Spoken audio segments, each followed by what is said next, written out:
His murdered wife and two young boys became a symbol of the horrors of October 7th. Tonight, for the first time since his release from Hamas captivity, Yarden Bibas is pleading with President Trump to secure the release of the remaining hostages. It comes as Hamas says it has accepted a new ceasefire proposal from mediators, while Israel makes a counteroffer.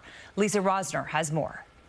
Palestinians pray outside demolished mosques in Gaza Sunday, marking the end of the Muslim fasting month of Ramadan. It's supposed to be a joyous occasion, but Franklin, New Jersey resident Sammy Shaban says his family, part of the 2 million people just trying to survive there. He says his cousin Mohammed was fatally shot in October, and in a recent airstrike, Mohammed's wife and baby were killed. Over 40 of my members of my family have been killed. Family is in the most horrific conditions that you can imagine.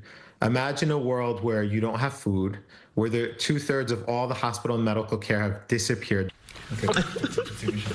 On 60 Minutes Sunday, recently released hostages say the 24 believed to still be alive in Gaza tunnels are also living in horrific conditions. Israeli-American Keith Siegel. Could you breathe? Was there enough oxygen down there? We were gasping for our breath. I saw sexual assault with female hostages. The latest ceasefire proposal from Egypt includes Hamas releasing 5 hostages, including American-Israeli Idan Alexander from Tenafly, New Jersey. In return, Israel would allow aid into Gaza and release hundreds of Palestinian prisoners.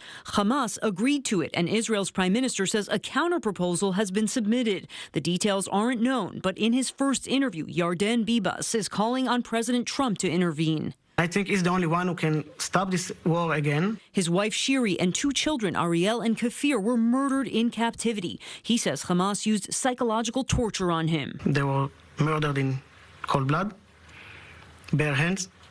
They used to tell me,